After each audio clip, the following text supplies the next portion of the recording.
After graduating from the university, I was jobless, but my father was average rich, and I depended on him for my upkeep. My lovely handsome boyfriend, who was my schoolmate but a master's student while I was just graduating from the third year, ran to me and went down on his knees. I thought he wanted to ask me to marry him. "Please, my sweetest heart, I need your help," he instead said. "What is the matter, baby?"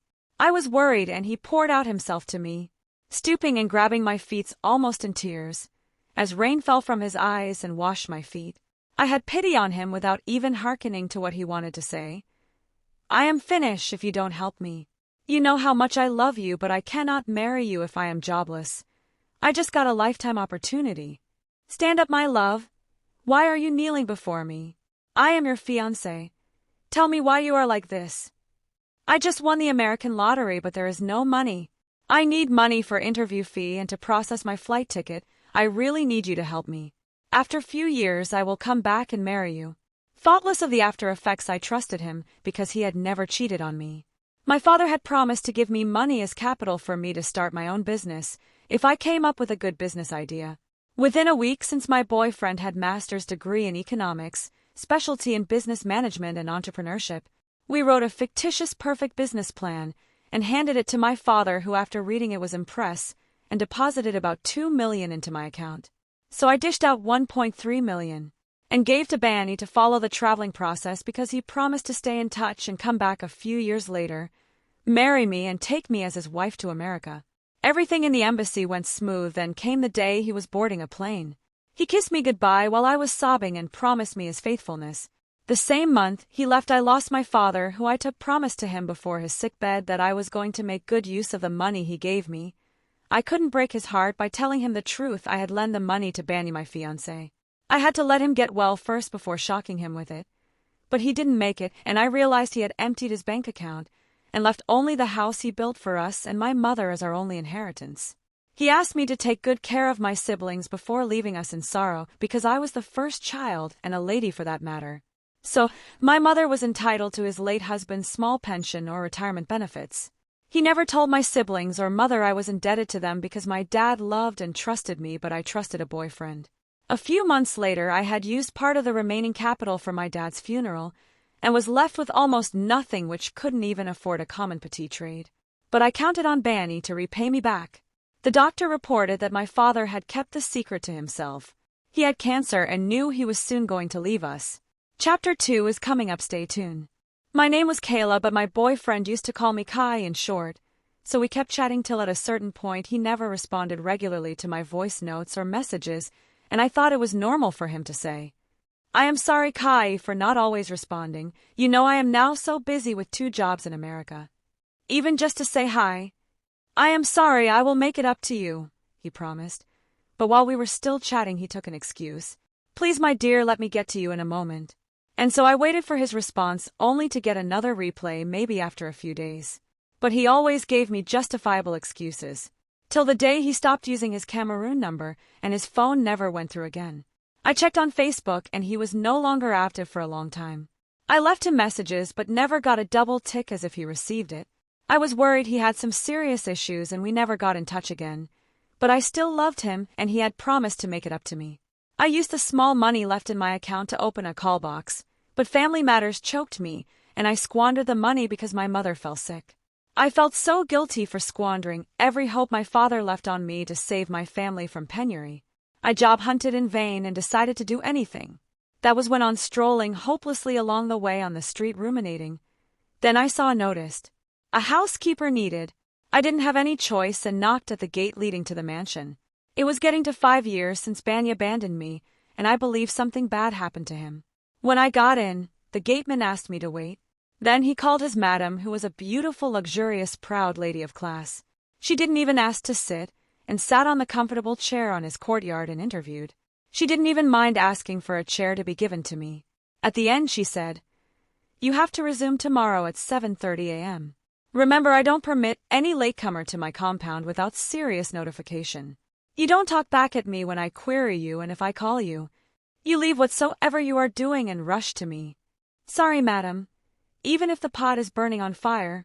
Shut up, you don't talk when I am talking," she shouted and warned. Even if the house or pot is on fire, you come to me first. So go and be here before 7:30 in the morning. The gate is open, you may now leave." Then I set my foot to leave, and she drew my attention. "Young lady." "Yes, madam." "What's your name?" "My name is Kayla. I see no visitors in my house, even if it is your family member. If there is an emergency, they wait for you at your house. No church rat should knock my gate." I left, but the salary was encouraging, and I had to do that to rescue my family. The next day I walked there a few minutes after 7 a.m., and she had left a list at the gate with instructions of my daily task. It was tedious, as she slept till 10 a.m. and instructed that no one should disturb her till she walked out of her room. So while I was cleaning the living room, I found an enlarged picture on the wall and my heart throbbed. I had the shock of my life. It was Banny's photo. He was looking handsome and rich. The picture was on the wall, and beside it was another framed portrait of Madame. I couldn't believe my eyes because the image was recent, and he had gained weight and was smiling. I was not only embarrassed but felt bad. So I decided to find out why his portrait was on the wall at the living room. I had to wait for Madame to get up, murmured at me when I greeted her, and after that rushed to the bathroom and took her bath. An hour later she drove out well-dressed, talking on the phone like she was chatting with her sugar boy or boyfriend. After finishing my task, I was exhausted and decided to lie on the couch but slept off. I was only gotten up by the gateman an hour later reminding me, "Kayla, you never cook." I jumped up. I had to prepare the lunch Madame jotted on my day's routine, and I was running late. So I quickly rushed. Luckily I had to prepare noodles, which was fast food to cook, though I loved eating African food, but it was Madame's choice. When I served the gateman, he smiled. After coming to collect the dishes, it was a ploy to ask him, "Please, who is the man on the picture on the wall in the living room?" "He is Madame's husband. The man who owns this house." "What? Do you mean they are married?" "Yes, he came here and paid Madame's introductory rights." "Where is he?" "He went back to America." "When is he coming back?" "Is Madame Borong who can answer that one." "Why are you asking so much about him?" "I just want to know if he is the man I am working for." "Okay." I didn't know whether it was fate or destiny that brought me to the house, but I knew I had to know when he was going to come back. I was a housemaid in my ex's house. I didn't even to call him my ex because I never heard from him again after he took my money to sponsor his trip to America. The man I sponsored his trip abroad and became bankrupt and never heard from him again. I needed explanation but had to endure as housekeeper to wait for his return, which I didn't know when. But I had to find out from Madame at all cost. Though she was a proud lady, spoiled by her rich upbringing, and was never going to give me a listening ear, but I was wiser than her money. Money made her powerful, but my brain was more powerful. After all, she was living in the house built by a man who took money from me and traveled abroad. I needed to look at him in the eyes and search if there was still love or only guilt inside him, and I had to know the truth because his picture on that wall kindled the love I still felt for him. It was fresh but was mixed with hurt and bitterness. I had to get around Madame to know when he was going to come back home. It was his home, and he still resided in my heart. One day I was dusting the parlor and Madame Borong walked in, and a brilliant idea stormed my mind. So I provoked her pride by intentionally gazing at Banny's picture on the wall. She wondered, "Why are you gazing at my man like that? Don't you know better, Supna Money Kukam? You have eyes for fine things, madam. Is he as handsome as on the photo?" Of course I knew he was handsome, but I was teasing her and she added, "He is all I ever wanted." "When will he come home, madam?" "Very soon. Stop asking foolish questions, village girl, and get to work." I didn't want her to shout at me, so I shut up, but the word he was coming back so soon reiterated on my mind. I slept with it and got up with it. My heart was trembling every moment as I muttered to myself, "When is he coming soon, like tomorrow or after tomorrow? A month from now or less? It can even be a year. I am going to wait." I was impatiently waiting because he was indebted to me and my heart. Then I sat in the backyard after a week and Madame told me, "I am going out to the airport. My husband is back. Make sure you tidy my bedroom. Wash the dresses soaked in the bucket in my bathroom, and prepare his favorite meal. Ask the gateman, he will tell you his favorite African delicacies." I didn't need to ask the gatekeeper because I knew his favorite meal. After fixing her room and packing her scattered dresses, I was embarrassed when I got to the bathroom. She had soaked her undergarments in a bucket and asked me to wash. I couldn't stand the odor from the overnight stayed undies and went out vomiting. She was so lazy that she couldn't even wash her undies. After leaving them in water for days, she asked me to wash them and they stinked like rotten egg. I regained my breath and changed the water in the bucket. I hurried to the small market and acquired some foodstuffs. After cooking and setting the table, I heard the car honking and the gateman opened the gate. It was obvious the master of the house was back from America. Then I peeped through the window and found Banny wrapping his hands round her waist and walking her in. Immediately, they got in. She was already missing him and dragged him to the bedroom.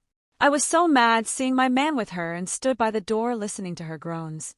That was what she loved doing, having fun and lazying around. Then after the love-making he was hungry and walked up to the dining table. When he tested the food he exclaimed, "This is just the way I used to like it. Fufu corn and kari kari. Honey, who cooked this food?" "The new house girl." "Did you tell her what to cook?" "I instructed her to ask the gateman what you like eating.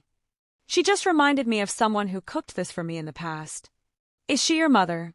"Yes, she cook exactly like my mom." "Just like my mom." He pretended not knowing I was actually the new house girl, the same one who gave him money to go abroad, and he forgot about me and never picked my calls or tried calling.